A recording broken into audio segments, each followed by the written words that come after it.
আজকে আমরা যাচ্ছি বাংলাদেশের দক্ষিণ পশ্চিম অঞ্চলে অবস্থিত কুয়াকাটা দেখতে এবং এই ভিডিওর মাধ্যমে আপনাদের জানানোর চেষ্টা করব কুয়াকাটা গেলে কিভাবে যাবেন, কোথায় থাকবেন, কি খাবেন এবং কি দেখবেন। আনন্দময় করে তুলতে পারবেন ঠিকই, কিন্তু আলাদাভাবে আপনার বাস বা মোটর বাইকের সাহায্যে কুয়াকাটা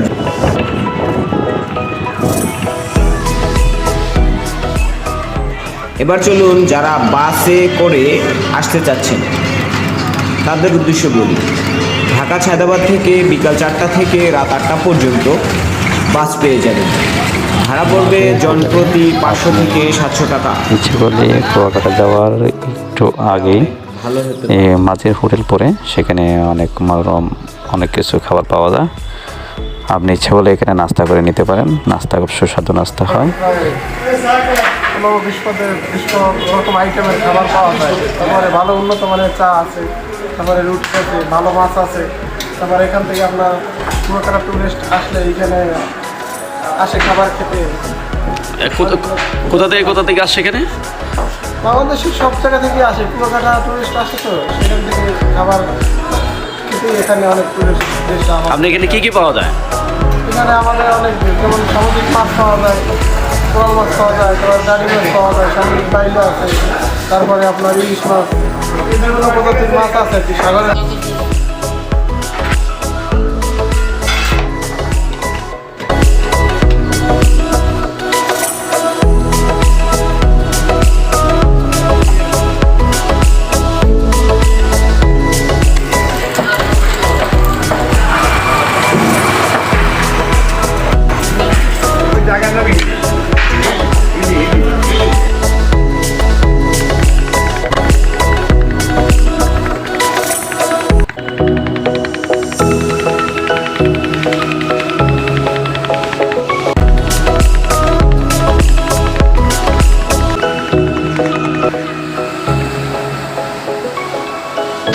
হাই ফ্রেন্ড, কুয়াকাটা আসলাম।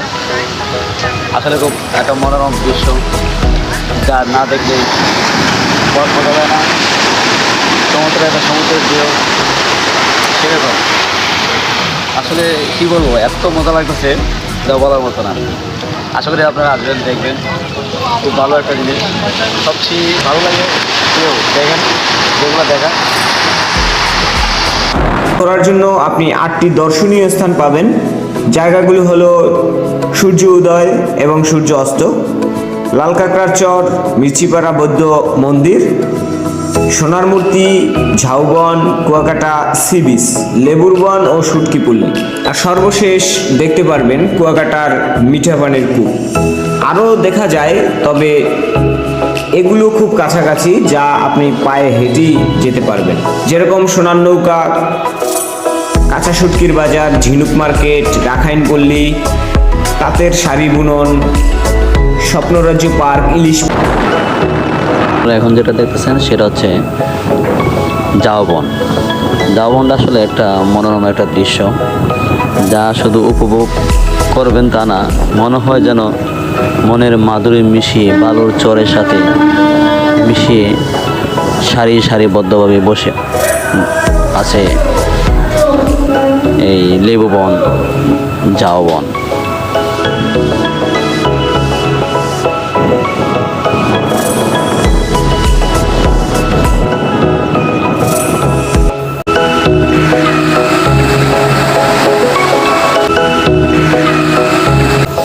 আরেকটি মজার বিষয় হচ্ছে, যা আপনাদের না বললে নয়, কুয়াকাটায় সন্ধ্যা দিক দিয়ে সুন্দর একটা মেলায় বসে।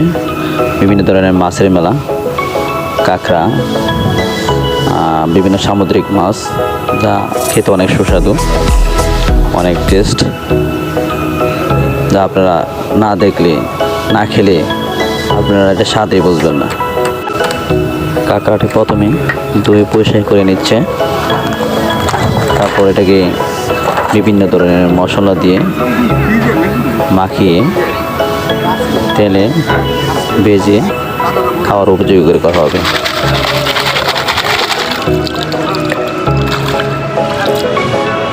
জ্বালাইছেন?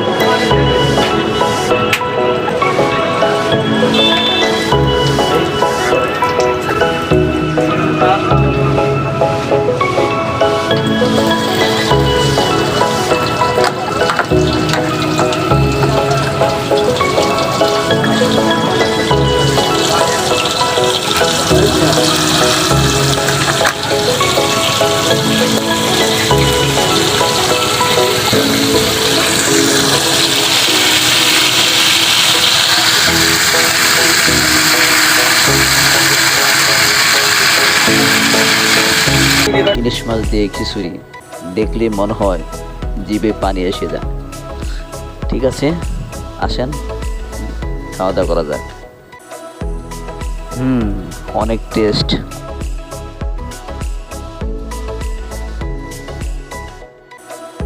খাওয়ার শেষে আমরা এখন আবার রওনা দিলাম রাখানি পল্লী বিহারের উদ্দেশ্যে। চলুন যাওয়া যাক।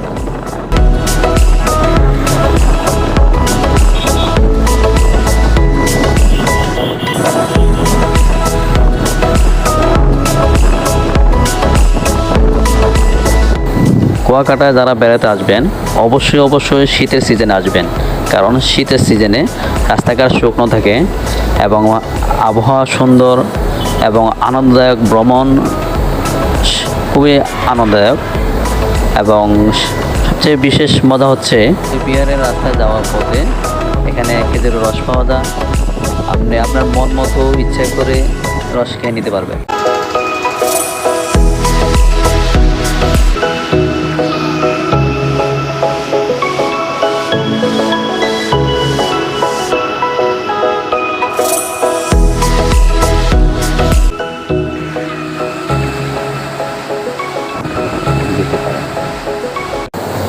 আমরা এখন মিশ্রি পাড়া বৌদ্ধ বিহারে এসে পৌঁছেছি। আসলে অনেক সুন্দর, যা না আপনারা না দেখলেই বুঝবেন না। আশা করি আপনারা আসবেন। কুয়াকাটার মাঝে এটাই সবচেয়ে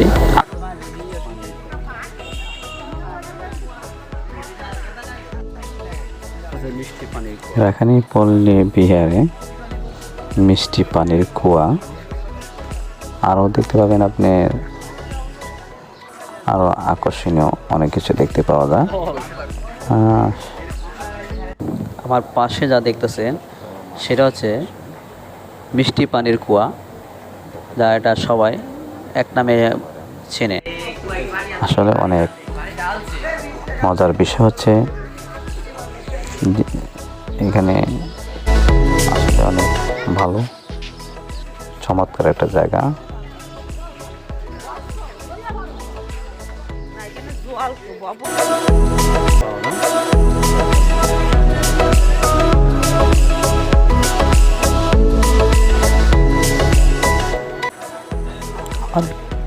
আরেকটা মজার বিষয় হচ্ছে আপনি ইচ্ছা করলে আপনি প্রয়োজনীয় কেনাকাটা করে নিতে পারবেন। বিভিন্ন ধরনের থ্রি পিস, ওড়না, শীতের কাপড়, সোয়েটার, কসমেটিক, তাঁতের বিভিন্ন ধরনের কাপড় পাওয়া যায়, যা আসলে দেখলে চোখ জুড়িয়ে যায়। এত আকর্ষণীয় সুন্দর সুন্দর জিনিস। আশা করি আপনাদের কাছে অনেক ভালো লাগবে।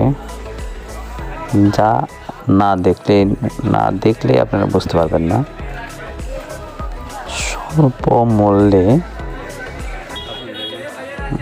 থ্রি পিস, শীতের চাদর পাওয়া যায়। চলো এখন আমরা ঘুরে আসি ঐতিহ্যবাহী শ্রীমঙ্গল বৌদ্ধ বিহার, যা আমরা অনেকেই নাম শুনেছি। সেটা আজকে আমরা স্বচক্ষে দেখব। চলুন যাওয়া যাক। যা কুয়াকাটার একটা আকর্ষণীয় স্পট। দূরত্ব 3 কিলোমিটার। এখানে আপনাকে যেতে হবে বাইসাইকেলে, তা নাহলে আপনার পক্ষে এখানে যাওয়া সম্ভব না, যেহেতু অন্য কোনো মাধ্যম নেই। একমাত্র মোটর সাইকেলে সেখানে যাওয়ার একমাত্র মাধ্যম। আশা করি ভিডিওটি আপনাদের অনেক ভালো লেগেছে এবং আরও যেন ভালো ভালো ভিডিও করতে পারি, সেই জন্য যদি পরামর্শ থাকে আপনারা পরামর্শ দেবেন। এর সাথে লাইক, কমেন্ট এবং শেয়ার করবেন। আর অবশ্যই চ্যানেলটি সাবস্ক্রাইব করবেন, যেন নতুন নতুন ভিডিও আপনাদেরকে উপহার দিতে পারি।